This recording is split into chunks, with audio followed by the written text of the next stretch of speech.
there, Angry Faithful. This is just to let you know there's more than one way that you can check in on the different types of degree of fuckery we get into. You can go to Spotify, Apple Podcasts, Podbean, or just watch us on YouTube or Rumble. Don't forget to like, share, and comment where you can, or just leave 5 stars on Apple Podcast. We thrive on things like absolution from our audience, but see if we can get this steamrolled into something big. We're depending on you. Thank you for watching. Now let us begin. Welcome, Angry Faithful. Today on this episode of Psychos and Sociopaths, we're going to go over something that happened back in the 90s. Well, it was in the 90s, right? Yeah. I mean, he killed a lot, but yeah, it was 94. You guys can hear that crunching. Mother's iced or frosted animal crackers. Oh my god, the pink and the white ones with the fucking sprinkles. So good. Everybody likes the pink. Hey, dude. Yeah. Anyways, Jeffrey Dahmer. I kind of want to go Jiffy Dahmer only because of the ringer. You know how he got caught, right? No, He went out for Chinese. Wait, hold on. Oh, did it do it? There we go. Yeah, there we go. Or even better. Yes, there we go. He went out for Chinese. I still like that meme of what's that Jeffrey Dahmer meme where he can't do takeout or some shit like that. I forget. I just figured he would never vote Democrat because they always leave a bad taste in your mouth. The jokes, the jokes. Political banter. Oh, look at that. But anyways, Jeffrey Lionel Dahmer, also known as the Milwaukee Cannibal and Milwaukee's Monster. Not to be confused with the Beast, which is Milwaukee's best. If that's Milwaukee's best, they just need to stop. I never really liked Milwaukee beer. But anyways, he's a notorious serial killer and sex offender and who committed the murder and dismemberment of 17 men and boys between 1978 and 1991. Many of his later murders involved necrophilia, cannibalism, and permanently preservation of body parts. There we go. Typically all or parts of the skeleton. I guess you can say that because Jeffrey Dahmer was a notorious homosexual. I guess he loved gays so much he wanted to taste every bit of piece of them. So it's safe to say that he ate ass? Oh yeah, all the time, probably. Oh yeah.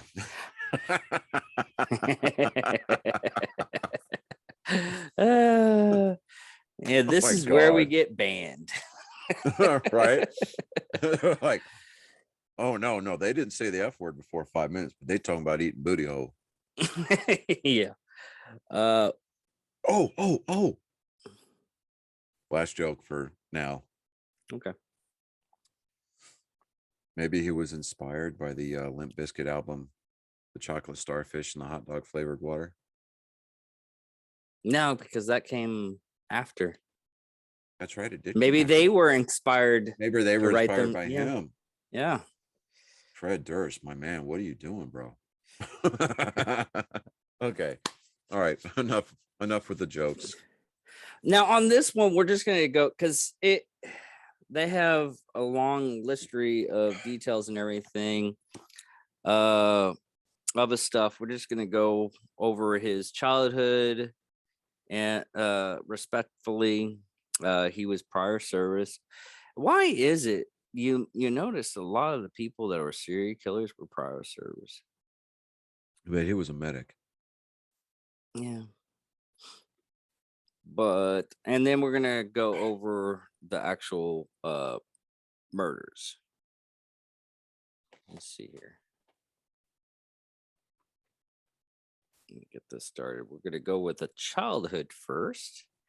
Dahmer was born May 21st, 1960 in Milwaukee, Wisconsin, the first of the two sons of Joyce and Annette. Man, I butchered that one. It was simple. A teletype machine instructor. What is a teletype machine instructor? Electron. Teletype. Used to send and receive type messages through various communications channel, and both pinpoint and it's something we don't use anymore. It's more or less like a telegraph type deal. Yeah. Of course, nowadays we got text. So, but anyways, we're not gonna go with the ancestry. Nobody cares about that unless they're like, "Oh, he's part of my culture," or they might just go, "Oh, he's part of my culture."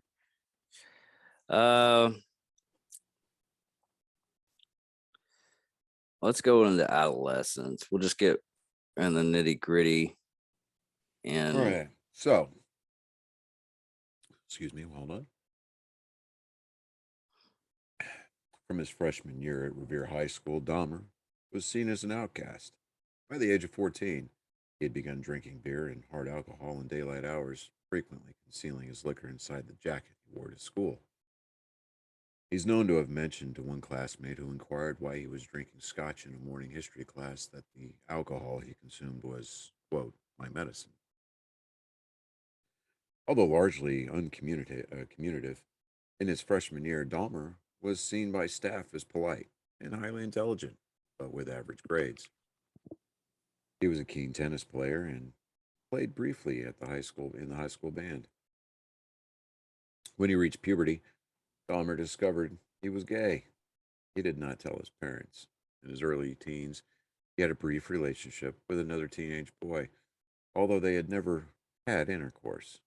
By Dahmer's later admission, he began fantasizing about dominating and controlling a completely submissive male partner in his early to mid teens, and his masturbatory fantasies gradually evolved into his focusing upon the chests and torsos of the focus of his fantasies. These fantasies gradually became intertwined with dissection. When he was about 16, Dahmer conceived a fantasy of rendering unconscious a particular male jogger he found attractive, and then making sexual use of his body. On one occasion, Dahmer concealed himself in bushes with a baseball bat to lie in wait for this man. However, he did not pass by on that particular day. Dahmer later said that this was his first attempt to attack someone. Despite being regarded as a loner and an oddball among his peers at RHS, Dahmer became something of a class clown who often staged pranks, which became known as doing a Dahmer. It just lends itself to other, yeah. Um, these included bleeding and simulating epileptic seizures or cerebral palsy at school and local stores. It's dark. mm-hmm. By 1977, Dahmer's grades had declined. His parents hired a private tutor with limited success. The same year, in an attempt to save their marriage, his parents attended counseling sessions. They continued to quarrel frequently. When Lionel discovered Joyce had engaged in a brief affair in September of 77, they both decided to divorce, telling their sons that they wished to do so amicably. Lionel moved out of the house in early 1978, temporarily residing in a motel on North Cleveland, Massillon Road. In May of 78, Dahmer graduated from high school. A few weeks before his graduation, one of his teachers observed Dahmer sitting too close to the school parking lot drinking several cans of beer. And when the teacher threatened to report the matter, Dahmer informed him that he was experiencing a lot of problems at home and that the school guidance counselor was aware of them. That spring, Joyce and David moved out of the family home to live with relatives in Chippewa Falls, Wisconsin. Dahmer had just turned 18 and remained in the family home. Dahmer's parents' divorce was finalized on July 24th, 1978. Joyce, well, she was awarded custody of her younger son and alimony payments. Now, on the first murder, Dahmer committed his first murder in 1978, 3 weeks after his graduation on June 18th. Dahmer picked up a hitchhiker named Steve Mark Hicks, who was almost 19. Dahmer lured the youth to his house on pretext of drinking. Hicks, who had been hiking to a rock concert at Chickapaw Lake Park, Chippewa. Ohio. Chippewa. Chippewa? Isn't it Chippewa. Okay. It is Chippewa. Agreed to accompany Dahmer to his house upon the promise of a few beers. With Dahmer as he had the house to himself. According to Dahmer, the sight of the bare-chested Hicks standing at the roadside stirred his sexual feelings, although when Hicks began talking about girls, he knew any sexual passes he made would be buffled, Rebutted. rebutted, Mm-hmm. rebuffed. Rebuffed. I'm sorry. Yeah, I was Man. thinking rebuttal. See, this is the part where I kind of checked out a little bit because I'm reading ahead. Yeah. After several hours of talking, drinking, and listening to music, Hicks wanted to leave, and I didn't want him to. Dahmer bludgeoned Hicks with a 10-pound dumbbell. He later he struck Hicks twice from behind with the dumbbell as Hicks sat upon a chair. When Hicks fell unconscious, Dahmer strangled him to death with a bar of a dumbbell. When stripped the clothes from Hicks' body before exploring his chest with his hands, then masturbating as he stood above the corpse. The following day, Duffner dissected Hicks' body in his basement. He later buried the remains in a shallow grave in the backyard before several weeks later unearthing the remains and paring the flesh from the bones. He dissolved the flesh in acid before flushing the solution down the toilet. He crushed the bones with a sledgehammer and scattered them in the woodlands behind his family's home. Jesus, That's that's proper, man. Yeah, that's wow. Okay, so college and army service. Well, 6 weeks after the murder of Hicks, Dahmer's father and his fiancee returned to his home, where they discovered Jeffrey living alone at the house. That August, Dahmer enrolled at Ohio State University, the Ohio State University, hoping to major in business. Dahmer's sole term at OSU was completely unproductive, largely because of his persistent alcohol abuse throughout the majority of the term. He received failing grades in Introduction to Anthropology, Classical Civilizations, and Administrative Science. The only course that Dahmer was successful at was riflery, having received a B- grade. His overall GPA was .45. On one occasion, Lionel paid a surprise visit to his son only to find his room strewn with empty liquor bottles. Despite his father having paid in advance for the second term, Dahmer dropped out of OSU after just 3 months. In January of 1979, on his father's urging, Dahmer enlisted in the United States Army, where he trained as a medical specialist at Fort Sam Houston in San Antonio, Texas. On July 13th of 1979, he was deployed to Baumholder, West Germany, where he served as a combat medic in 2nd Battalion, 68th Armored Regiment, 8th Infantry Division. According to published reports, in Dahmer's first year of service, he was an average or slightly above average soldier. Owing to Dahmer's alcohol abuse, his performance deteriorated, and in March of '81, he was deemed unsuitable for military service and was later discharged from the Army. He received an honorable discharge, as his superiors did not believe that any problems Dahmer had in the Army would be applicable to civilian life. Wow, they dropped the ball. On Mm-hmm. March 24th of '81, Dahmer was sent to Fort Jackson, South Carolina for debriefing and provided a plane ticket to travel anywhere in the country. and not so much now. Dahmer later told police he felt he could not return home to face his father, so he opted to travel to Miami Beach, Florida, because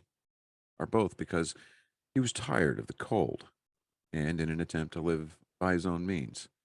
In Florida, Dahmer found employment at a delicatessen and rented a room in a nearby motel. Dahmer spent most of his salary on alcohol and was soon evicted from the motel for non payment. He initially spent his evenings on the beach as he continued to work at the sandwich shop until phoning his father and asking to return to Ohio in September of the same year. After returning to Ohio, Dahmer initially resided with his father and stepmother and insisted on being delegated notorious chores to occupy his time while he would look for work. He continued to drink heavily, and 2 weeks after his return, Dahmer was arrested for drinking, drunken disorderly conduct. You know, throughout this whole thing, the way I'm looking at it, Mm-hmm. and you're wearing my fucking glasses. Uh, Yeah, they're just not my style, man. I need the blades. That's all there is to it. they do need to be clean though. Uh, do you think that? Yeah, no, so.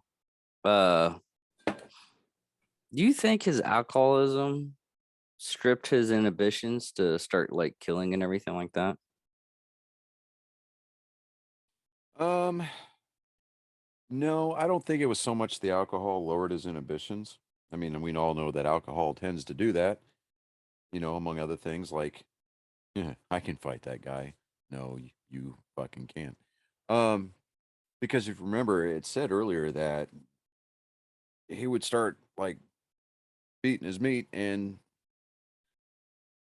he would start fantasizing, and his fantasies got more and more depraved. They got more detailed and started eventually to dissection.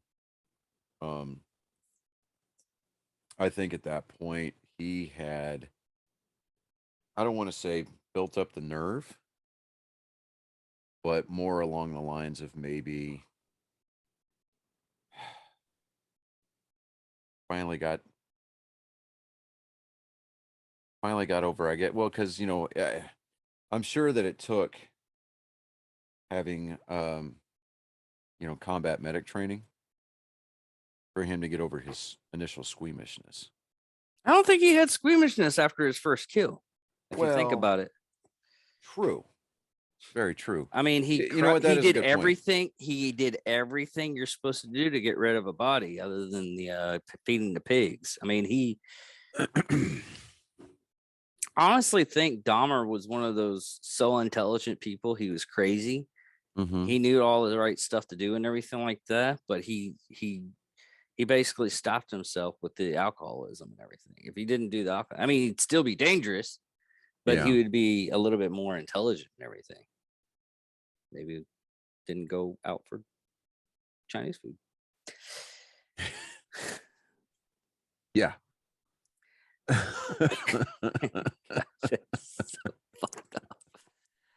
Uh-huh. Initially, Dahmer's living arrangement with his grandmother were harmonious. Is that how you pronounce Hold on. harmonious? He accompanied her Harmonious. to church, willingly undertook chores, actively sought work, and abided by most of her house rules, although he did continue to drink and smoke. This new influence in his life brought results, and in early 1982, Dahmer found employment as a uh, phlebotomist at Milwaukee Blood Plasma Center. He held Phlebotomist. this phlebotomist. Mm-hmm. He held this job for a total of 10 months before being laid off. Dahmer remained unemployed for over 2 years, during which he lived up upon whatever money his grandmother gave him. Shortly before losing his job, Dahmer was arrested for indecent exposure on August 7th, 1982, Wisconsin State Fair Park. He was observed to expose himself on the south side of the Coliseum, in which 25 people were present, including women and children. For this incident, he was convicted and fined $50 plus court cost. In January 1985, Dahmer was hired as a mixer at a Milwaukee chocolate factory. Ambrosia Chocolate Factory. Oh, Ambrosia Chocolate Factory, where he worked 11 p.m. to 6 a.m., 6 nights per week, with Saturday evenings off. Shortly after Dahmer found his employment, an incident occurred in which he was proposed.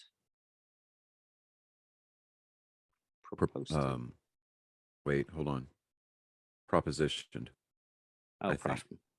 Yeah, propositioned Propositioned. by another. You know what's sad is we're both intelligent people and we can't figure that fucking. Well, name I'm just out. trying to figure out where you're at because, like I said, I'm reading ahead. Okay. Propositioned by another man while sitting reading in the West Alley's public library. The stranger threw Dahmer a note offering to form. He offered him head upon him. He wanted to. The word you're head. looking for is fellatio. I hate that word. I mean, it's a big fancy word for freaking giving out head. It's like cunnilingus. Yeah. You know, Although I mean, Dahmer did James not Bond respond. came into the office and he was like, Monty Penny goes, "Oh, James, you're such a cunning linguist," and he's like, "Yes, you should see my Dutch."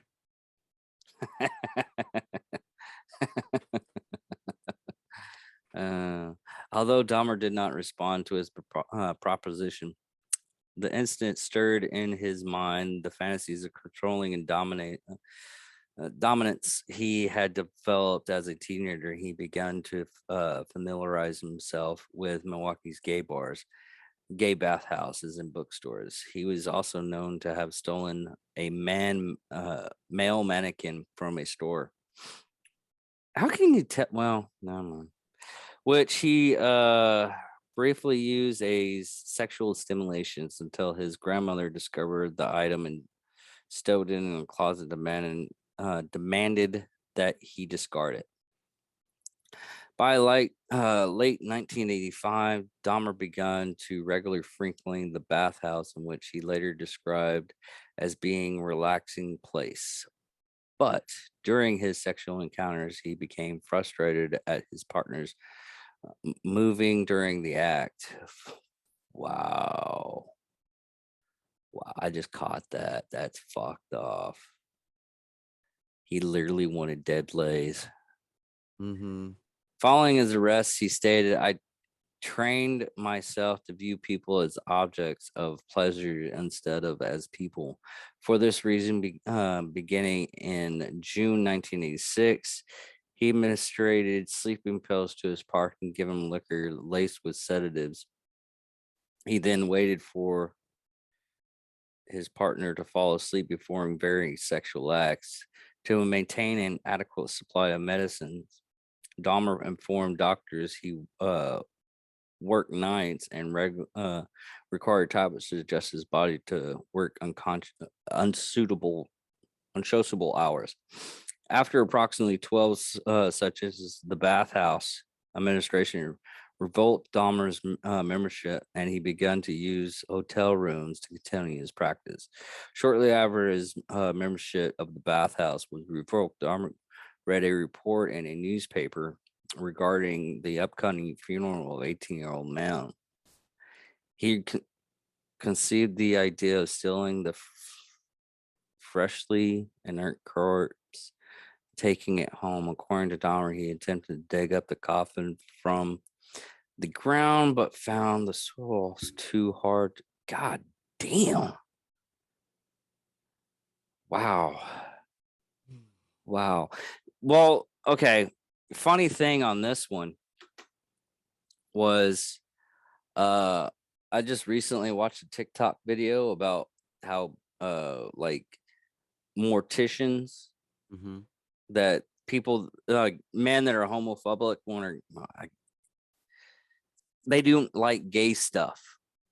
I hate to say homophobia because that would be that you have a fear of homosexuals, Butt stuff. butt stuff.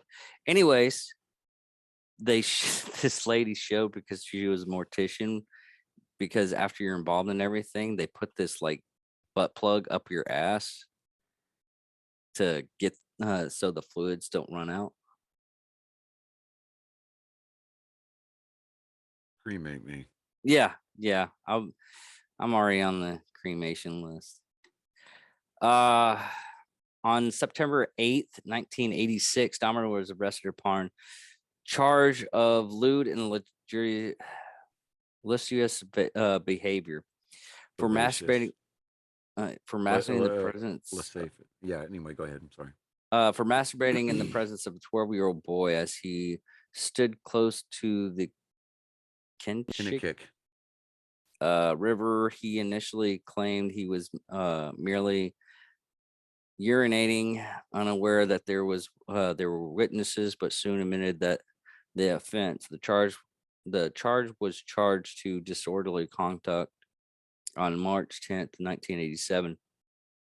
Dahmer was sentenced to 1 year probation with additional instructions he had to undergo counseling. And the word is God, pronounced lascivious. Lascivious behavior. lascivious All behavior. right. So on November 20th of 1987, way to fuck up my birthday there, Jeffrey. At the time, residing with his grandmother in West Allis, encountered a 25-year-old man from Ontogon, Michigan, Steve Tumoy, at a bar and persuaded him to return to the Ambassador Hotel in Milwaukee, where Dahmer had rented a room for the evening. According to Dahmer, he had no intention of murdering Tumoy, but rather intended to simply drug him and lie beside him as he explored his body. The following morning, however, Dahmer awoke to find Tumoy lying beneath him on the bed, his chest crushed in and black and blue with bruises. Blood was also seeping from the corner of his mouth, and Dahmer's fists and one forearm were extensively bruised. Dahmer stated that he had no memory of having killed Tumoy, and later informed investigators that he could not believe that this had happened. To dispose of Tumoy's body, Dahmer purchased a large-scale suitcase in which he transported the body to his grandmother's residence. There, 1 week later, he severed the head, arms, and legs from the torso. Then he filleted the bones from the body before cutting the flesh into pieces small enough to handle. Dahmer then placed the flesh inside plastic garbage bags. He wrapped the bones inside of a sheet and pounded them into splinters with a sledgehammer. The entire dismemberment process took Dahmer approximately 2 hours to complete, and he disposed of all of Tumoy's remains, excluding the severed head, in the trash. For a total of 2 weeks following Tumoy's murder, Dahmer retained the victim's head wrapped in a blanket. After 2 weeks, Dahmer boiled the head in a mixture of Soilex, which is an alkali-based industrial detergent, and bleach in an effort to retain the skull, which he then used as stimulus for masturbation. Eventually, the skull was rendered too brittle by this bleaching process, so Dahmer pulverized and disposed of it. Jesus. Following the murder of Tumoy, Dahmer began actively seeking victims, most of whom he encountered in or close to gay bars, and whom he typically lured to his grandmother's home. He would drug his victim with triazolam or temazepam before or shortly after engaging in sexual activity with them. Once he had rendered his victim unconscious with sleeping pills, he killed them by strangulation.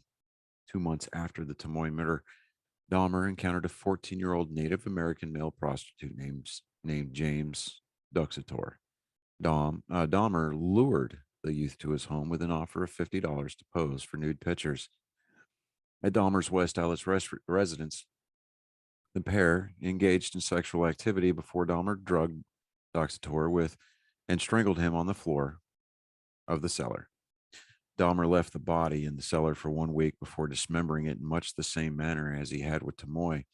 He placed all of Duxator's remains, excluding the skull, in the trash. The skull was boiled and cleansed in bleach before Dahmer noted that it had been rendered too brittle by this process. He pulverized the skull 2 weeks later. On March 24th of 88, Dahmer met a 22-year-old bisexual man named Richard Guerrero outside a gay bar called the Phoenix. Dahmer lured Guerrero to his grandmother's residence, although the incentive on this occasion was $50 to simply spend the remainder of the night with him. He then drugged Guerrero with sleeping pills and strangled him with a leather strap, with Dahmer performing oral sex upon the corpse. Dahmer dismembered Guerrero's body within 24 hours of murdering him, again disposing of the remains in the trash and retaining the skull before pulverizing it several months later. It's getting better. On April 23rd, Dahmer lured another young man to his house. However, after giving the victim a drugged coffee, both he and the intended victim heard Dahmer's grandmother call. "Is that you, Jeff?" Although Dahmer replied in a manner that led his grandmother to believe he was alone, she did observe that Dahmer was not alone. Because of this, Dahmer opted not to kill this particular victim, instead waiting until he had become unconscious before taking him to the county general hospital. In September 1988, Dahmer's grandmother asked him to move out, largely because of his drinking, his habits of bringing young men to her house late at night, and sorry, foul smells occasionally emitting from the both the basement and the garage. Dahmer found one bathroom apartment at 808 North 24th Street and moved into the new residence on September 25th. 2 days later, he was arrested for drugging and sexually following a 13-year-old boy whom he had lured to his home on the pretext of posing nude for photographs. Dahmer's father hired an attorney named Gerald Boyle to defend his son. At Boyle's request, Dahmer underwent a series of psychological evaluation prior to his upcoming court hearing. These evaluations revealed Dahmer horribly deep feelings of alienation. A second evaluation 2 months later revealed Dahmer to be an impulsive individual, suspicious of others and dismayed by his lack of accomplishment in life. His probation officer would also reference a 1987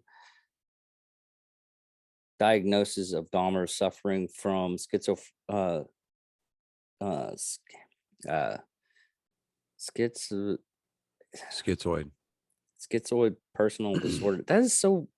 Schizoid personality disorder. Yeah. I thought it would be My brain keeps on wanting to It say says it's schizophrenia. schizoid, but schizophrenia, schizophrenic, they're all derived from the same root word, I think. So Okay. you're not too far off.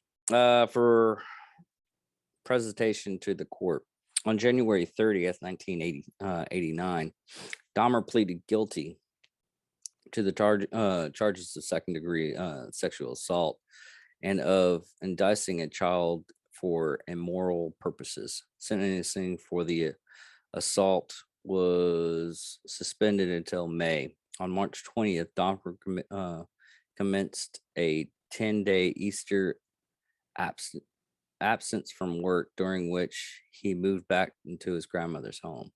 2 months after his conviction and 2 months prior to his sentencing for the sexual assault, Dahmer murdered his fifth victim, a mixed race 24-year-old aspiring model named Anthony Sears, whom Dahmer met at a gay bar in March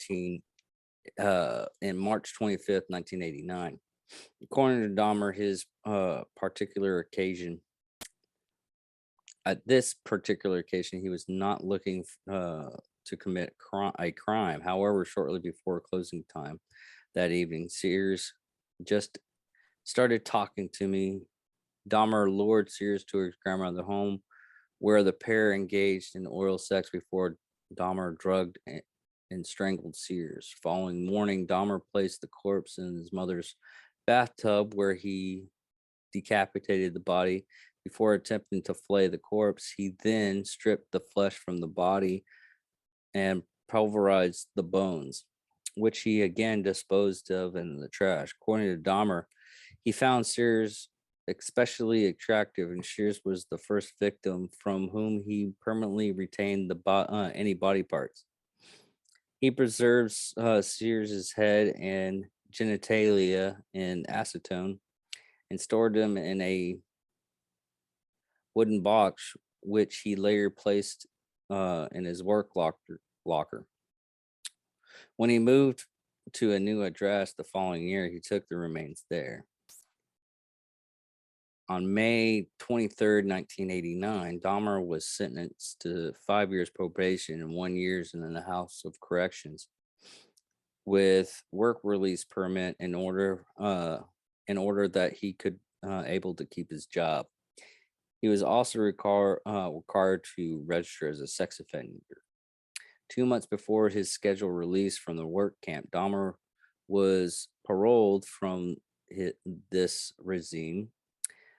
His 5 year probation imposed in 1989 began at this point. On release, Dahmer temporarily moved back with his grandmother's home in West Alleys before, in May 1990, moving to Oxford Apartments, located North 25th Street in Milwaukee.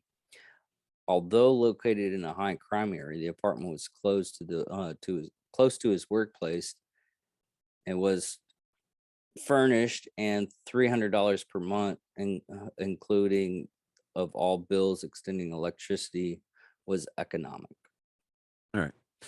So, on May 14th of 1990, Dahmer moved out of his grandmother's house and into 924 North 25th Street, apartment 213, taking Sears' mummified head and genitals with him. Within 1 week of moving into his new apartment, Dahmer had killed his sixth victim, Raymond Smith. Smith was a 32-year-old male prostitute who Dahmer lured to apartment 213 with the promise of $50 for sex. Inside the apartment, he gave Smith a drink laced with 7 sleeping pills, then manually strangled him. The following day, Dahmer purchased a Polaroid camera, which he took several pictures of Smith's body in suggestive positions before dismembering him in the bathroom. He boiled the legs, arms, and pelvis in a steel kettle with Soilex, which allowed him to then rinse the bones in the sink. Dahmer dissolved the remainder of Smith's skeleton, excluding the skull, in a container filled with acid. He later spray painted Smith's skull, which he placed alongside the skull of Sears upon a black towel inside a metal filing cabinet. Approximately 1 week later, after the murder of Smith, or on or about May 27th, Dahmer lured another young man, to his apartment. On this occasion, however, Dahmer himself accidentally consumed the drink laden with sedatives intended for consumption by his guest. And when he awoke the following day, he discovered his intended victim had stolen several items of his clothing and $300 and a watch.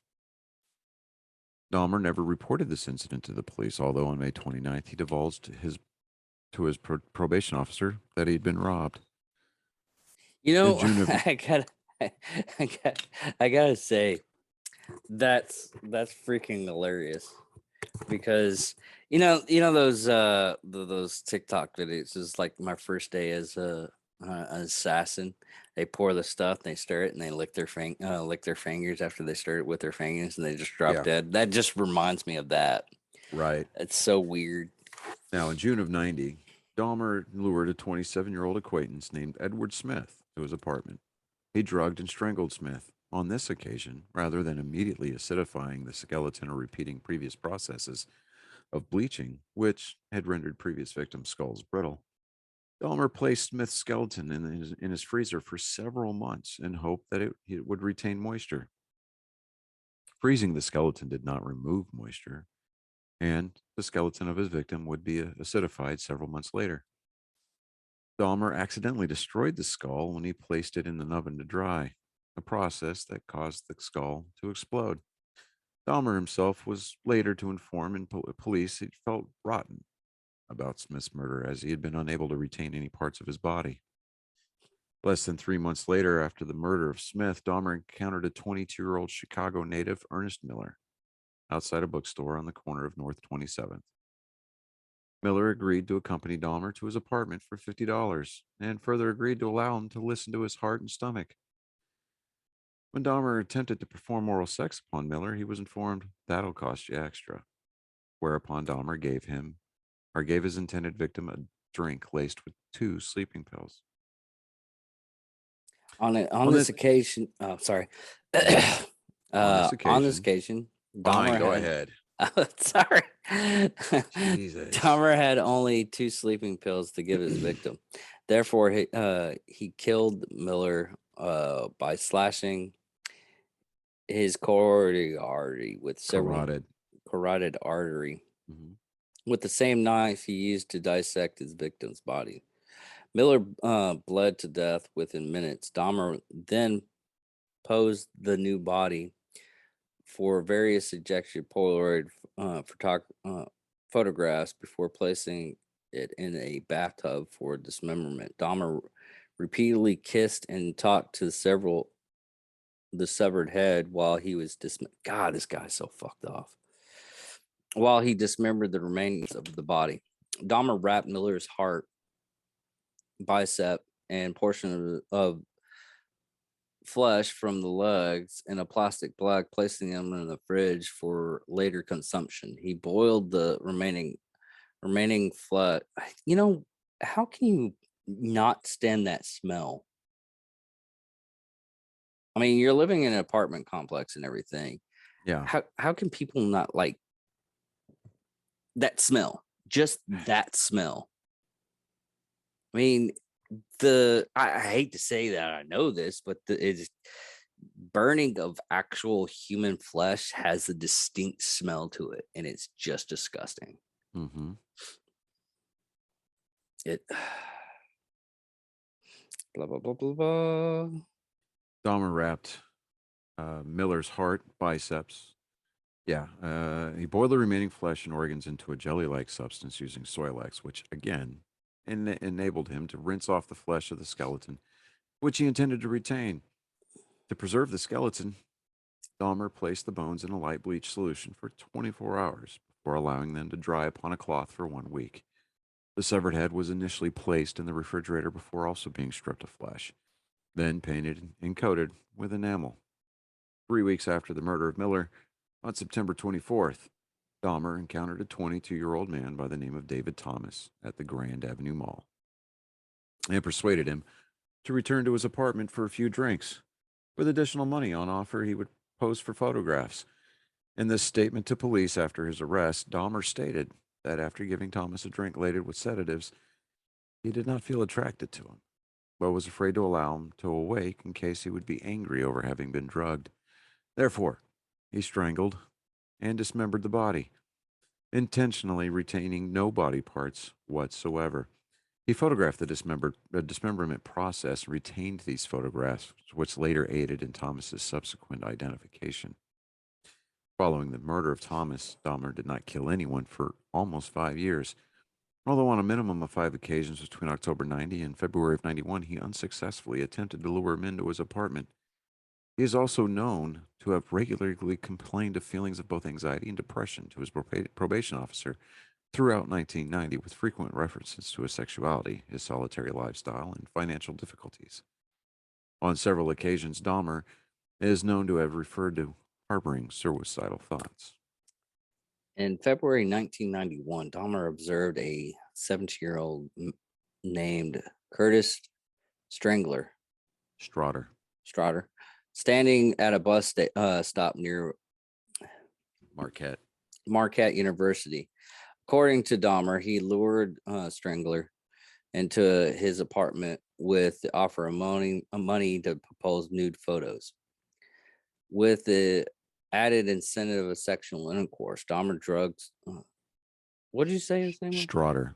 Strotter cuffed his hands behind his back, then strangled him to death with a leather strap. He then dismembered Strotter, retaining the used skull, hands, and genitals, and photographing each stage of this dismemberment process. Less than, oh man, you were so wrong. I just got to the picture of the of the Asian kid that he killed. Told That you went out for Chinese. yeah. By 1991, fellow residents of Oxford apartments had repeatedly complained about the billing manager, Sopa Pricewell, of the foul smell emitting from apartment 213. In addition to the sound of falling objects and occasional sound of chainsaw. God, he was fucking ballsy if it was a fucking chainsaw.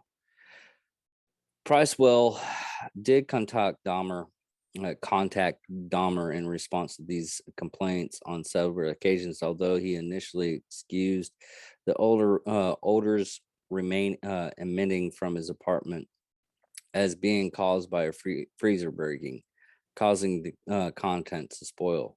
On later, I hate to tell you this right now, but if a freezer had broken down, the freezers are actually sealed tight to where no smell comes out until you actually open it because they're magnetically sealed, causing the spoil. He informed Pricewell that the reason for the resurgence of the odor was that several of his tropical fish had recently died and that he would take care of the matter. On the afternoon of May 26, 1991, Dahmer escorted a 14-year-old Leo Lao teenager named Coneric Synthemosphone. Is that how you? Somphone. Syntha or Synthephus phone Synthasmophone. Yeah, there we go. on Wisconsin Avenue. On That's a God, very bad racist joke to make that. We not no do that on this show. Wisconsin Avenue, unknown to Dahmer. Sisyphophone was the younger Just call brother him the of Yes Man. yeah, or saxophone boy. Uh, That's saxophone boy. Just call him saxophone. okay, saxophone. Or Saxophone yeah, was the saxophone. young Saw what you brother did of the there. boy he had molested in 1988. God, how what's the uh probability that actually happens? Weird. He approached the youth with an offer of money and to accompany him to the apartment to pose for Polaroid pictures. According to Dahmer, Symphophone was initially reluctant to the proposal before changing his mind and accompanying him to his apartment, where the youth posed for 2 pictures in his underwear before Dahmer drugged him into unconsciousness and performed oral sex on him. On this occasion, Donner drilled a single hole into Symphophone skull through which he injected Hydrochloric. hydrochloric acid into. I was just amazed that that's just fucked off into the frontal lobe before Sisyphophone fell. And if you're thinking that this is not how you pronounce it, I literally used Stephen Hawking voice to figure it out, and that's how it's pronounced. Synthesiphone. Fell unconscious. Dahmer led the boy into his bedroom, where the body of a 30-year-old Tony Huggs, who Dahmer had killed 3 days earlier, lay naked on the floor. According to Dahmer, he believed that Sisyphophone saw this body, yet did not react to seeing the bloated corpse, likely because of the effects of the sleeping pills he ingested and the hydrochloric acid Dahmer had injected through his skull. God, man, that's wow. Just, oh, man, talk about a person that got what he's had coming. Sisyphone soon became unconscious, whereupon Dahmer drank several beers while lying alongside him before leaving his apartment to drink at a bar, then purchase more alcohol. In the early morning hours of May 27th, Dahmer returned towards his apartment to discover Sisyphophone sitting naked on the corner of 25th and State, talking in Lao with 3 distressed women standing near him. Dahmer approached the woman and told them that Sociophs, who he referred to by his alias John Hong, was his friend and attempting to lead him back to his apartment by the arm. Three women dissuaded Dahmer, explaining they had phoned 911 upon the arrival of two Milwaukee police officers, John Buckowitz and Joseph Garbish. Dahmer, this manner relaxed. He told the officers that Saxophone was 19-year-old boyfriend, that he had drank too much following a quarrel, and that he frequently behaved in a manner of intoxicated. Dahmer added his lover had consumed Jack Daniels whiskey that evening. The three women were exfoliated. What?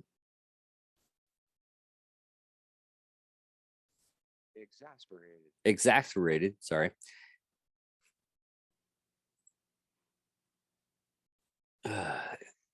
And when one of the trio attempted to indicate one of the officers, both of whom had observed no injuries beyond the scrape. Scrape to Saxophone knee, and believing him to be intoxicated, that Saxophone had blood upon his testicles, was bleeding from his rectum, and that he had seemingly struggled against Dahmer's attempts to walk him to his apartment prior to the arrival. The officer harshly informed her to butt out, shut the hell up, and to not interfere. Shortly after the revival of the Milwaukee police officers, three members of the Milwaukee Fire Department had arrived at the scene. These individuals also examined synthophones for injuries, provided a yellow blanket for the police officer to cover Sisyphone. One of the three believed Sisyphone needed treatment, but the police officer directed the fire department personnel to leave. Fucking hell. God. Oh man, some people's kids, I tell. These officers are freaking morons. Yeah. Oh my God. Shortly thereafter, Officer Richard Portican arrived at the scene. He and Garbish, followed by, I'm gonna have to use the Hawking voice, Balzerzak, escorted Dahmer and Sisyphone to Dahmer's apartment, as Dahmer repeatedly commented on a general crime in the neighborhood of his appreciation of the police department. Inside his apartment, and in an effort to verify his claims that he and Sisyphone were lovers, Dahmer showed the officers two semi-nude Polaroid pictures he had taken of the youth the previous evening. Though Balchowicz had said he smelled nothing unusual, Garbish later stated he noted a strange scent reminiscing of Emanating. emanate. All right, hold on. Let me get back to it. Hold on. Excrement inside the apartment. This odor Yeah, it was emanated from the reminiscent decomposing of body excrement. Yeah. decomposing body of Hughes. Dahmer stated that the investigate this odor. One officer simply peeked his head around the bedroom, but really didn't take a good God. The officer then, I wonder if they lost their jobs on this. They're probably placed up for review. Yeah. The officer then left with a departing remark that Dahmer take good care of Saffron. This incident was listed by the officers as his most domestic dispute. Upon the departure of the three officers from his apartment, Dahmer again injected, hydroxylic acid into Saffron's brain in On the second occasion, the injection proved fatal. The following day, May 28th, Dahmer took a day's leave from work to devote himself to the dismembering of the bodies, sufferance, and hues. He retained both of the victims' skull. On June 30th, Dahmer traveled to Chicago where he encountered 28-year-old, sorry, kind of throwing up a little bit in my mouth after this. 20-year-old named Matt Turner at the bus station. Turner accepted Dahmer's offer to travel to Milwaukee for a professional photo shoot. At the apartment, Dahmer drugged, strangled, and dismembered Turner and placed his head and initial organs in a separate plastic bag in the freezer. Turner was not reported missing. 5 days later, on July 5th, Dahmer lured 23-year-old Jeremy Winberger from a Chicago bar to his apartment on the promise of spending the weekend with him. He drugged Winberger and twice injected boiling water through his skull, sending him into a coma from which he died 2 days later. Good Lord. Okay. On July 15th, Dahmer incurred 24-year-old Oliver Lace at the corner of 27th and Kilburn. Lace agreed to Dahmer's ruse of posing nude for photography and accompanied him to his apartment where the pair engaged in intense sexual activity before Dahmer drugged Lacey. On this occasion, Dahmer intended to prolong the time he spent with Lacey while alive. After unsuccessfully attempting to render Lacey unconscious with chloroform, he phoned his workplace to request a day of absence. This was granted, although the next day he was suspended. After strangling Lacey, Dahmer had sex with his corpse before dismembering him.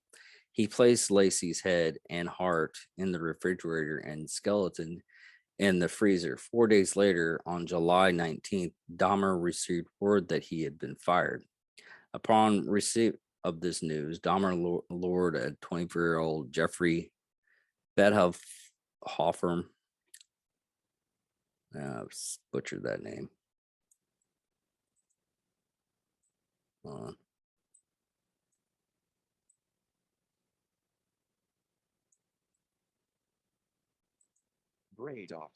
Bradoff to his apartment. Bradoff was strangled and left lying on Dahmer's bed, covered in with a sheet for 2 days.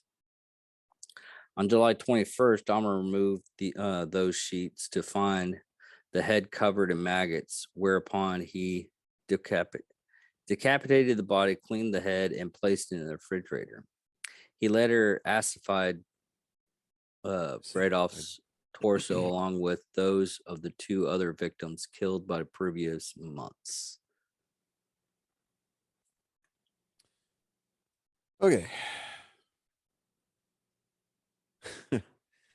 On July 22nd, 1991, Dahmer approached 3 men with an offer of $100 to accompany him to his apartment to pose for nude photographs, drink beer, and simply keep him company. One of the trio, 32-year-old Tracy Edwards, agreed to accompany him to his apartment. Upon entering Dahmer's apartment, Edwards noticed a foul odor and several boxes of hydrochloric acid on the floor, which Dahmer claimed to use for cleaning bricks. After some minor conversation, Edwards responded to Dahmer's request to turn his head and view his tropical fish, upon where Dahmer placed a handcuff upon his wrist.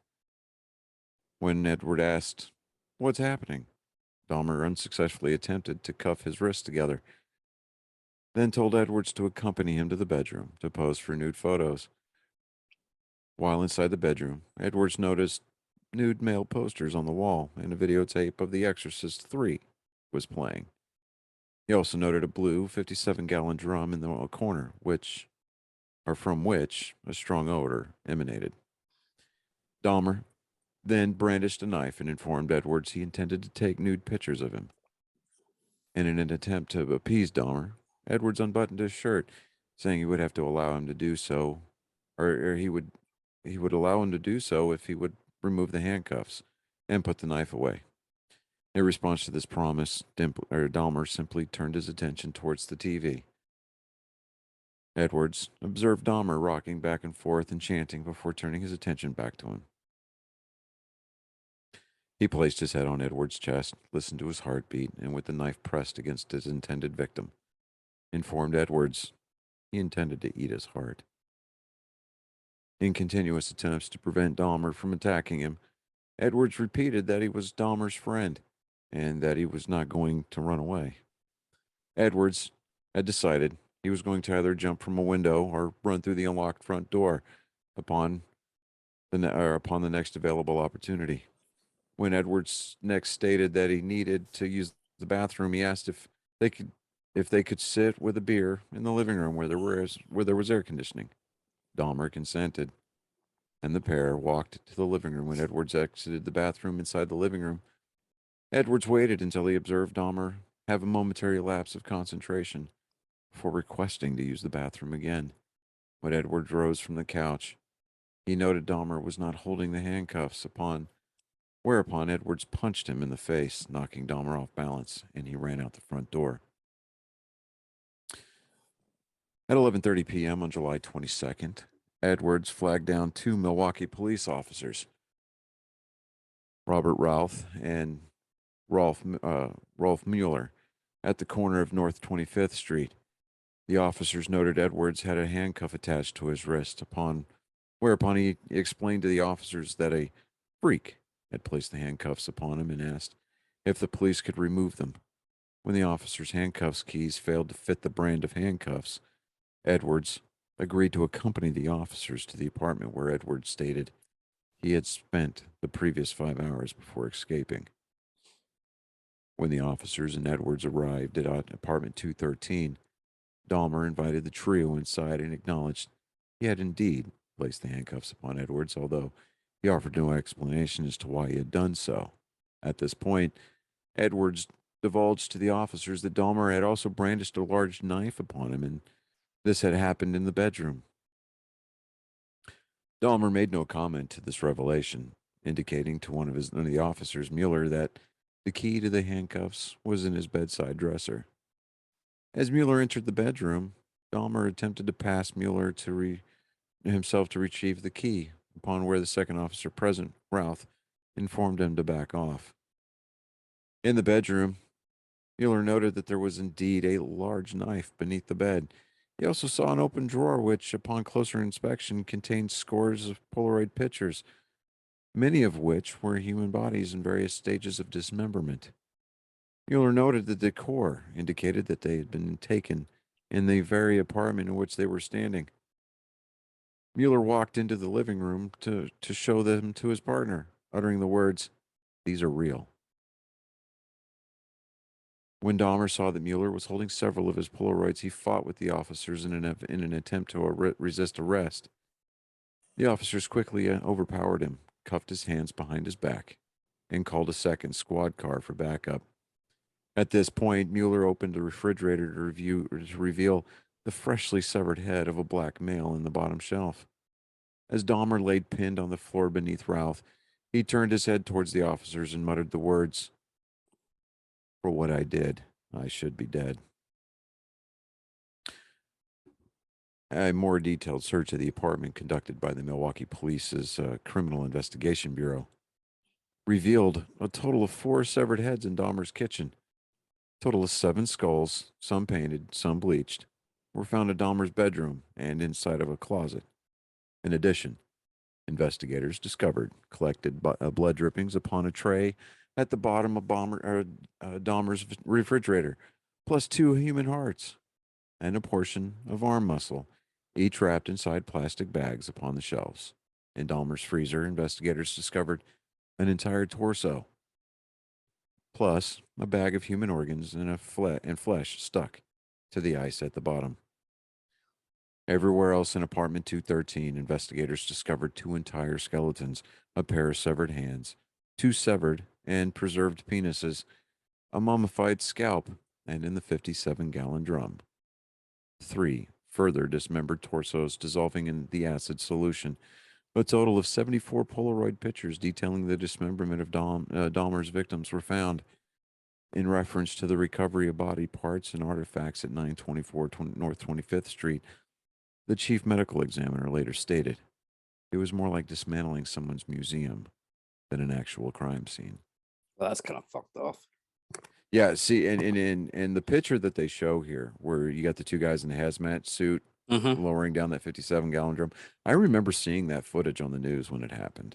Yeah, this is what's really strange. This was the time frame where it was kind of the first time where it's like popular news of that stuff. Yeah.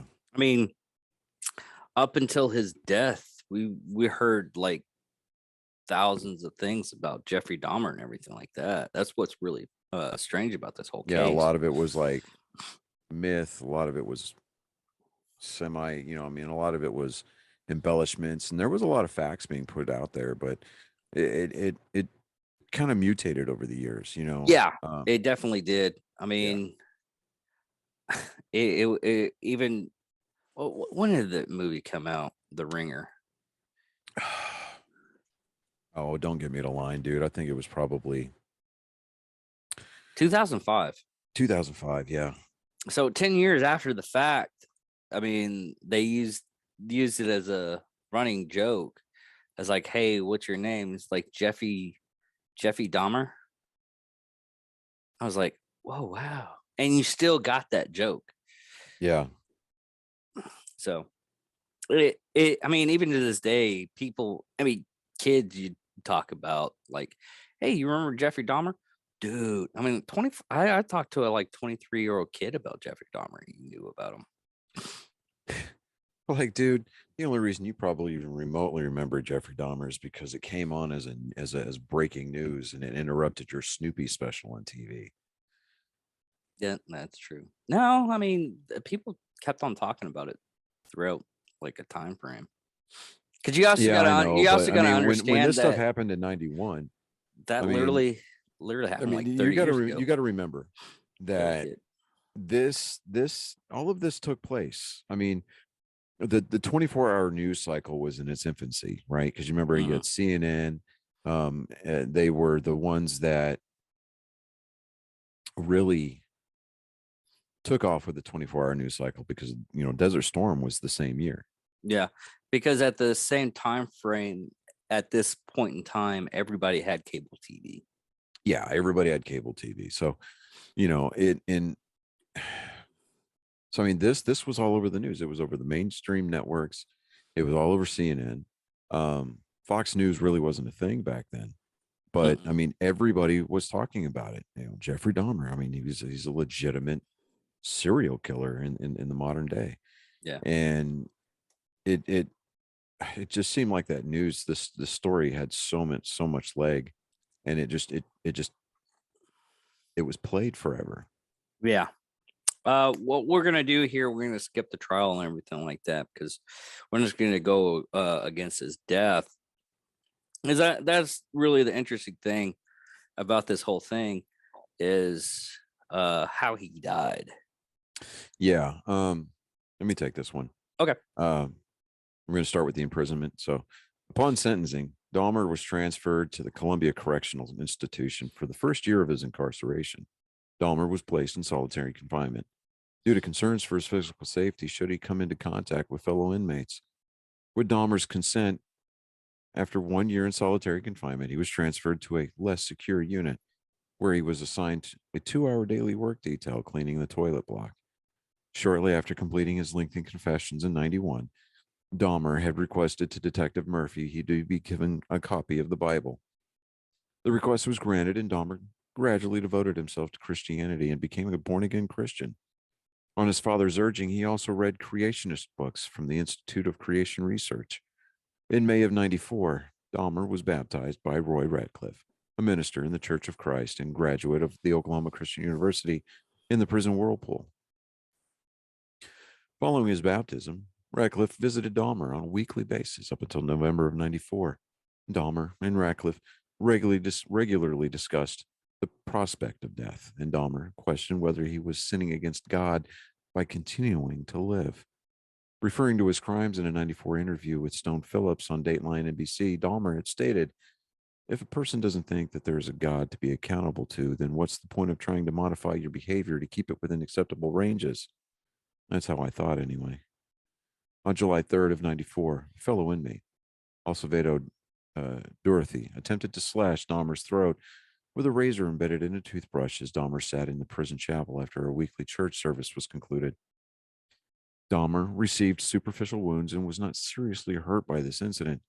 And according to Dahmer's family, he had long been ready to die and accepted any punishment which he might endure in prison.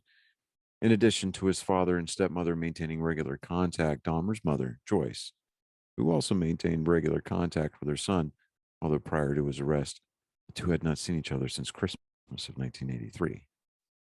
Joyce related that in her weekly phone calls, whenever she expressed concerns for her son's physical well being, Dahmer responded with comments to the effect of, "It doesn't matter, Mom.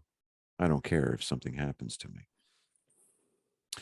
And on the morning of November 28th, 1994, Dahmer left his cell to conduct his assigned work detail. Accompanying him were two fellow inmates, Jesse Anderson and Christopher Scarver. The trio were left unsupervised in the showers of the prison gym for approximately 20 minutes. And at approximately 8:10 a.m., Dahmer was discovered on the floor of the bathrooms of the gym, suffering from extreme head wounds. He had been severely bludgeoned about the head and face with a 20-inch metal bar. His head had also been repeatedly struck against the wall in the assault. Although Dahmer was still alive and was rushed to a nearby hospital, he was pronounced dead 1 hour later. Anderson had also been beaten with the same instrument and died 2 days later from his wounds.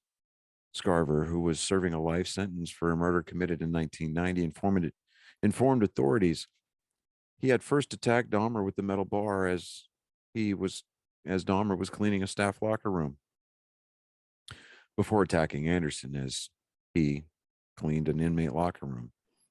According to Scarver, Dahmer did not yell or make any noises as he was attacked. Immediately after attacking both men, Scarver, who was thought to be schizophrenic, returned to his cell and informed a prison guard, "God told me to do it." Jesse Anderson and Jeffrey Dahmer are dead. Scarver was adamant he had not planned the attacks in advance, although he later divulged to investigators he had concealed the 20-inch bar used to kill both men in his clothing shortly before the killings. Upon learning of his death, Dahmer's mother, Joyce, responded angrily to the media. "Now is everyone happy? Now that he's bludgeoned to death, is that good enough for everyone?" The response of the families of Dahmer's victims was mixed, although it appears most were pleased with his death. The district attorney who prosecuted Dahmer cautioned against turning Scarver into a folk hero, noting that Dahmer's death was still murder. On May 15th, 1995, Scarver was sentenced to 2 additional terms of life imprisonment for the murders of Dahmer and Anderson. Although Scarver had confessed in 94 to having concealed the weapon used to kill Dahmer and Anderson in his clothing on the morning of the murders in 2015, he publicly stated the murders of Dahmer and Anderson had resulted from a confrontation in which the two men had poked him in the back as the three had begun their assigned work detail.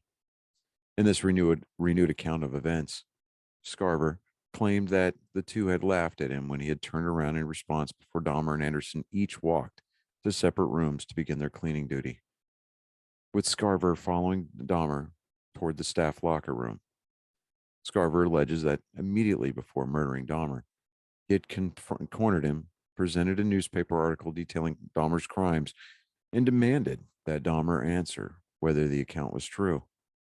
Scarver further alleged that he had been revolted by Dahmer's crimes and that Dahmer had been openly unrepentant, and that Dahmer had taunted prison employees and fellow inmates by shaping his prison food into imitations of severed limbs, complete with ketchup and to simulate blood splattering, and that the prison staff, knowing of Scarver's hatred for Dahmer, had deliberately left the two men unsupervised so that he could kill him. Furthermore, Scarver stated that Dahmer was so disliked by fellow inmates that he required a personal escort of at least one guard whenever he was out of his cell to prevent inmates from attacking him. Dahmer had stated in his will that he wished for no services to be conducted and that he wished to be cremated. And in September of 95, Dahmer's body was cremated and his ashes were divided between his parents. On August 5th, 1991, as nature and scale of Dahmer's crimes initially came to light, a candlelit vigil Vigil. Mhm. to celebrate and heal the Milwaukee community was attended by more than 400 people. Present at the vigil were community leaders, gay rights activists, and family members of several of Dahmer's victims. Organizers stated the purpose of the vigil was to enable Milwaukee's to share their feelings of pain and anger over what had happened. The Oxford apartment at 924 North 25th Street, where Dahmer had killed 12 of his victims, was demolished on November 1992. The site is now a vacant lot. Alternative plans to convert the site into a memorial garden, a playground, or reconstruct new housing had failed materialized. Dahmer's estate was awarded to the families of 11 of his victims who had sued for damages in 1996. Thomas Jacobson, a lawyer representing 8 of the families, announced a planned auction of Dahmer's estate. Although victims' relatives stated the motivation was not greed, the announcement sparked I can't even say that word, and I know what it Hold, is. hold on, hold on. Controversy. Okay, yeah.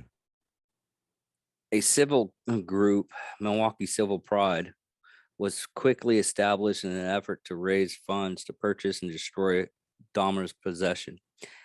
A group pledged $407,225, including $100,000 in gifts by Milwaukee real estate developer Joseph Zeber for purchase of Dahmer's estate.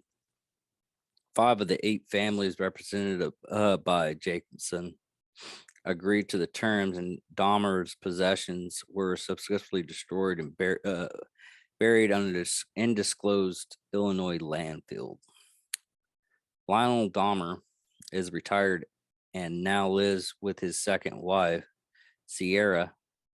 Both have refused to change their surname and have professed their love for Dahmer in spite of his crime. Oh, God. Parental love is just weird. Yeah, parental love. Okay, so here's the thing.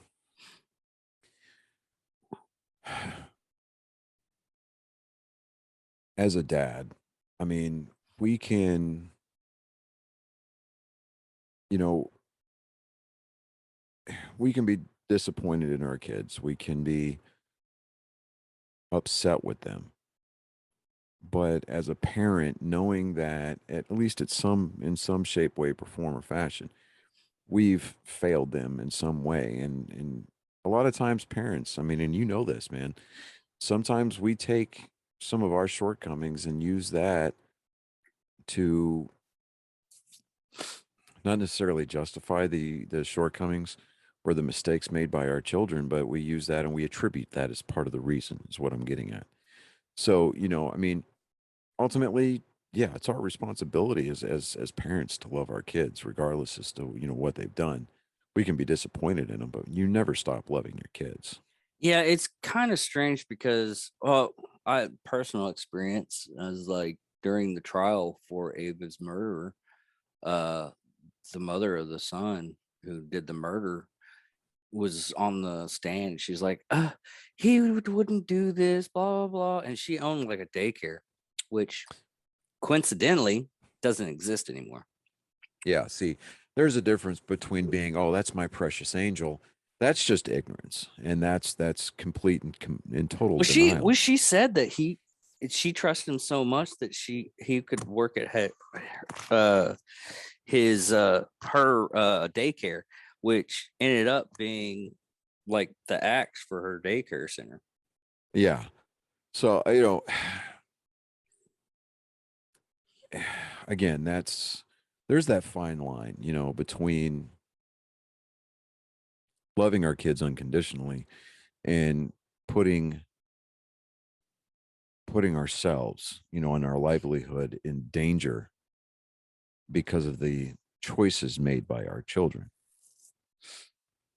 So It's one of those things I hope we never have to fucking face. yeah, I would never.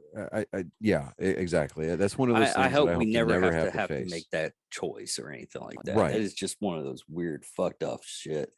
And it seems like the parents were not bad parents. I mean, the father eventually made a book because they're still alive. Yeah, it's called A Lionel Father's published a Story. book, A Yeah. Father's Story, donated the portions of the proceeds of his book to the victim's family. Most of the families showed support for Lionel and Sierra's, although 3 families successfully sued Lionel, 2 for using their names in the book without obtaining prior consent, which you always have to do.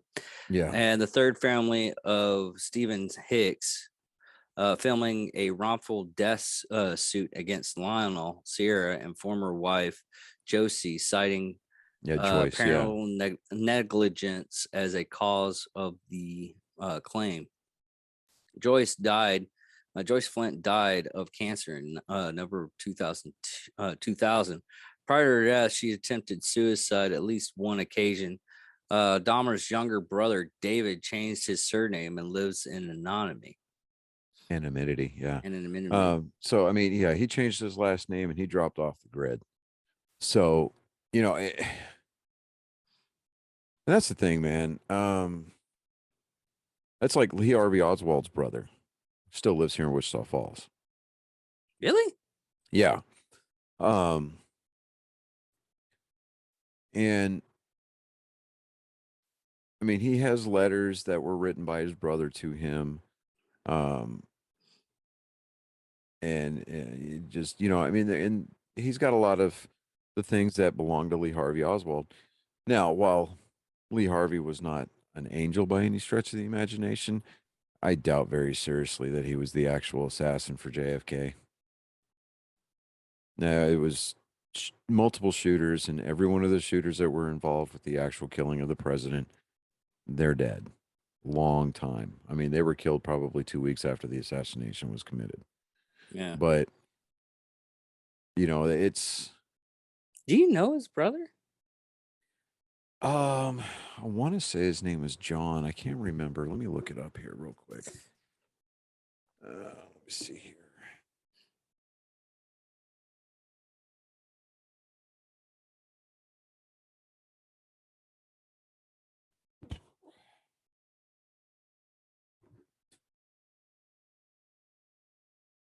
Robert Oswald. Oh, no, he died. Oh, okay. Yeah, no, Damn. he died. Robert Edward Lee Oswald, whose brother Lee Harvey Oswald killed. Okay, yeah, whatever. All right, so died Monday, and this was December of two. Oh, so he died November of 2017. He died here in Wichita Falls. He was 83. The obituary made no mention of his infamous brother, except to say that he spent his youth in Louisiana with his brothers Lee and John Pick before joining the Marine Corps in 52 at the age of 18. Oh, wow. So yeah, I mean, at least at one point, Lee Harvey Oswald's brother still lived here. Um, um, so I mean, he didn't change his name. Um, he didn't cash in on the the infamous nature of his brother's actions, but I mean, he just wanted to be left alone. Hmm. So it it's one of those things where both the families of the victims and the families of the murderer, whether it's a male or a female, honestly, I think just need to be left alone. I wonder if Charles Manson's son changed his name. I don't think he did. Yeah, probably not. But the thing of it is that well, Charles Manson didn't physically commit any murders on his own. I Yeah. mean, the guy basically had people do it for him, which I guess if you're going to do that kind of a thing, is smart. Just simply due to the fact that it's I mean it's murder by proxy, but I mean the guy still wasn't right in the head. But No. I mean, from what God, what's his name? Machete. The guy that played Machete. oh, Danny Trejo. Yeah. What he said is when he was in jail with him is he just had him like right next to his jail cell to protect him and everything because he actually met him, but he didn't, and not until like the actual murders or anything. Yeah, So, yeah. So I mean, I just think that if the family wants to come forward, or family members of either the victims or family members of the actual murderer want to come forward, fine. If they want to answer questions, they want to try to help educate the community, or educate the population. Fine, let them, but be respectful, because you know even the family members of the murderer, they end up becoming victims themselves, because through the public court of opinion, we kind of convict the family all in one lump. I mean, it's why you see these wrongful death suits, and it's like, really, you're going to go after the family of the guy who actually did the killing? Oh, like, oh, you're parental negligence. Like, there's no way to prove that. yeah. I You mean, know, if it seems like he grew up in a good family and everything, he just was fucked off. It seems like he was fucked off from. and it's not like he had an absentee dad. I mean, he Yeah, avoided his dad for a few years after getting out of the army because he didn't want to. He didn't want to face his dad. yeah, His dad paid for 2 years or 2 terms at OSU, even though he only went for one. yeah, His dad paid for his lawyer. yeah, In that second arrest where he finally caught a sex offender charge. So so it's not like his dad could have done anything better. I mean, this is like he did the best that he could with the circumstances that he had. Whether or not he was more, could have been more active, I don't know. I mean, the guy seemed like he was at least making the attempt to be there. So, I don't fault the family in this particular case. I really don't. I don't fault the family at all. Um, I mean, the grandmother was definitely an active part, yeah, albeit she was very ignorant to things going on in her own home. yeah. Um, Which it was, man. I don't know if my senses are like super heightened and everything like that, but if I can tell like different smells and everything like that. I guess my yeah, there's certain smells and sounds that trigger, and burning flesh, or rotting flesh is one of those ones that or just rotting elicits. stuff. Period. Yeah, it just I don't know, but you know, I think the odds that we will see another Jeffrey Dahmer type, at least in our lifetimes, is probably pretty slim. And with the heightened awareness of mental health, um, that we have nowadays, I it's don't know. I mean, they caught that one guy that we did like in New York a couple of weeks ago. I mean, Mike the cop even did it on his show yeah. where Well, that guy had been like that was his like third killing, and this would be his third time going to jail for killing somebody. Yeah. Well, I mean, that's just repeat offender, somebody who just needs to stay off the streets. But, as Stayed off far the as letting street after the somebody, second one, yeah, well, but that was New York, so yeah, it's New York. I mean, they're overcrowded as it is. And, that liberal government up there is just going to run that city into the ground. I mean, the people that live there their entire lives, and they're keeping it afloat just by sheer stubborn pig-headedness. We are New Yorkers, and they're like, shut up. But anyways, um, so I don't know. It's the whole going after family members for things that their child did, or their, you know, their father, mother, or husband or wife. It's in the absence of a totalitarian uh, lifestyle at home. We're not going to be able to keep tabs on people 24 hours a day. yeah. Just can't. That's no way for a family dynamic to operate.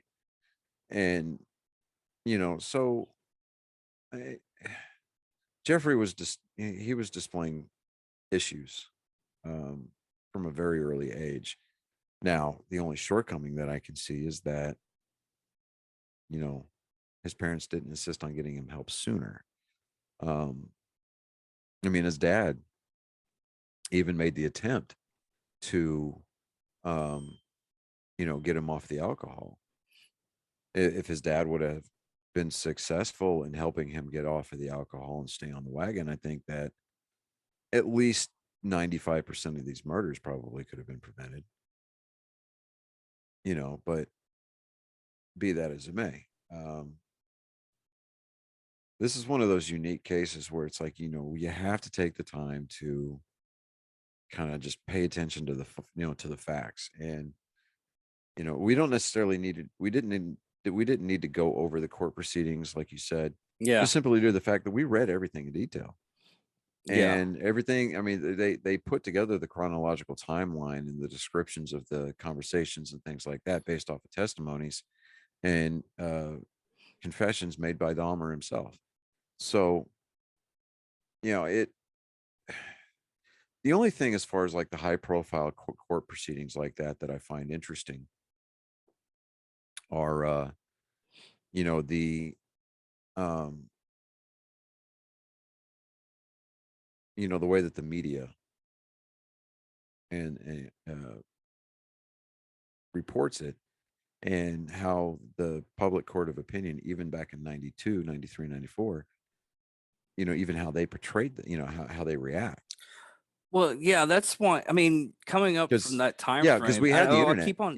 Yeah, we had the internet. We had AOL, right? Yeah. But and you had the chat rooms and things like that. But it was like you didn't have that instantaneous, because everybody was on fucking dial-up right back then. Yeah. So it was like, Mom, get off the phone. I'm trying to look at porn. It's Yeah. like, You watched that but TV show too, which one?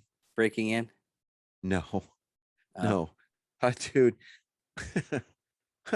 my TV viewing habits here lately. I'm still trying to get caught up on Yellowstone before so like that way I can get caught up.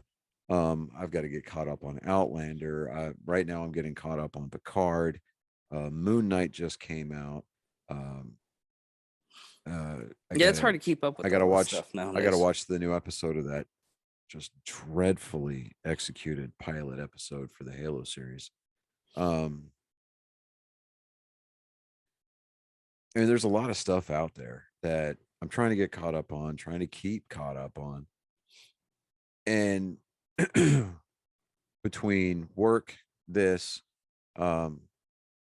fact that my wedding is going to get moved up. So, I mean, we're changing plans. So instead of getting married down there, we're going to do it up here. We're going to have a very small, which I needed to talk to you about after we get off camera. But we're going to have a very small, just kind of basically family ceremony. And then we're going to go to McBride's, have a private dinner, and then I'm gonna pack my shit and I'm gonna throw it in a U-Haul truck, kind of a deal, and Mm. we can go from there. But um, yeah, and I mean, with everything, I mean, because give or take a week and a half to 2 weeks, maybe 2.5 at the most. Uh, you know, I'm starting to realize that I'm like, I've basically got roughly 2 months left in Wichita Falls. Mm. So I'm like, man, that blows my mind. I mean, we're coming up on the end of March tomorrow. Then there's April, May, and then once May's up here, June, and it's like, okay, so everything basically kind of got moved up. Um, the wedding's potentially moved up an entire month, but uh, I mean, these are all exciting changes and everything like that. I mean, yeah, there's some nervousness, but it's not. It's still stressful. It is. It's stressful, but not in the sense that it's like it's affecting my health or anything like that. Um, but I mean, it's that nervous kind of energy that you get when you don't. I mean, it's that nervousness of beginning something new. Does that make sense? Mm-hmm. So, I mean, there's all that, and it's like between growing up as a Navy brat, being in the military myself, the the 20 yeah, the 20 years that I've been here in Wichita Falls is the longest I've been in any one place in my entire life at one time. So it's because I moved back here. What did I say? It was like toward the end of 2002.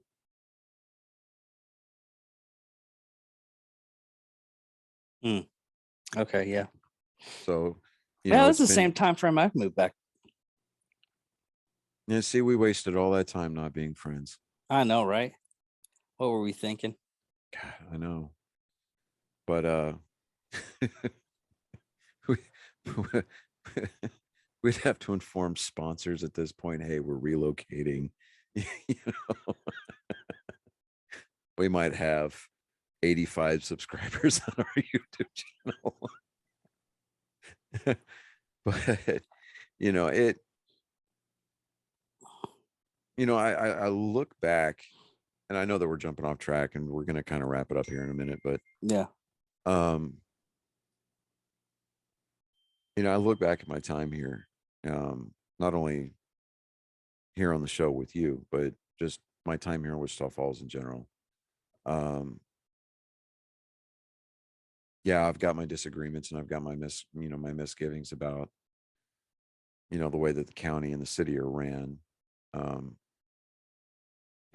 for the most part, the people here that I've met and I've come to know, uh, for the most part, are good people. Of course, you got those shit pumps and cockwombles that could probably do the world a service by disappearing, but Becoming that's fertilizer. right. They could become fertilizer, but it I've met some really great people here, yourself included. So but I, just like you, man, it's time for the change of venue, and you know just time to start that next chapter. And man, I can't wait to get it started, Yeah. and it's going to be real. It's going to be a lot of fun. It's going to be especially a lot of fun if you're able to relocate as well, which I'm being optimistic about. But it'll I think that not only the future for the show, but the future for us as individuals and going forward as friends, dude, it's the ceiling, the ceiling's already been busted. So I mean, basically, the limit is wherever we set it. Yeah. But on that note, I'm David Dickerman. I'm Johnny Skelton. And thank you for watching Psychos and Sociopath, Jeffrey Dahmer. Victory!